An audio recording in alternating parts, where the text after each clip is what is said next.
OK. Alors, à la demande de Mathieu et probablement de d'autres, là, le son était tellement mauvais que je vais refaire la vidéo, dans le fond, du participe passé, pardon, précédé de en. Écoutez, elle est fort simple, cette règle. C'est carrément que, alors, précédé de en, la règle générale, c'est que le participe, il est toujours invariable. OK? Il y a une toute petite exception. On va mettre une étoile comme ça, là. Toute petite exception.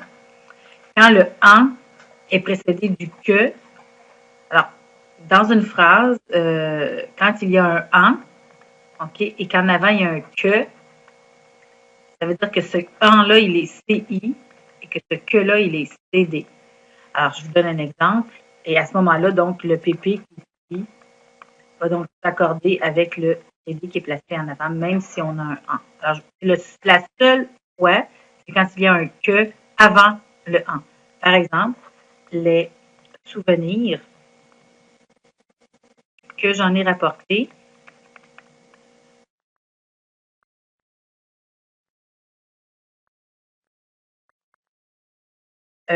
sont fabuleux, mettons, sont beaux, là, parce que j'ai pas tellement de place. Alors ici, j'ai le sujet avec mon verbe. J'ai rapporté quoi?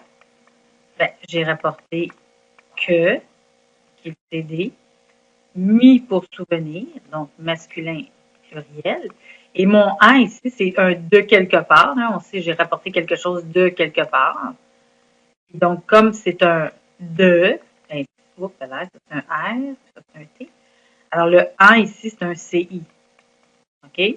Donc, quand tu as juste un en précédé d'un que, c'est le seul mot CD placé avant le en. À ce moment-là, ton participe passé va s'accorder S, puisque c'est masculin pluriel. Sinon, chaque fois que tu as un en, c'est invariable. J'en ai eu des histoires. J'en ai eu des histoires. OK? Point d'exclamation. Tu as un en, invariable. Des fraises, mettons. Des fraises. Point d'interrogation. J'en ai mangé plein mon casque. J'en ai mangé ici parce que tu as un en invariable. C'est ça la règle de en. Donc, invariable en tout temps, sauf quand il y a un que placé avant I, A, la fonction de c'est tout.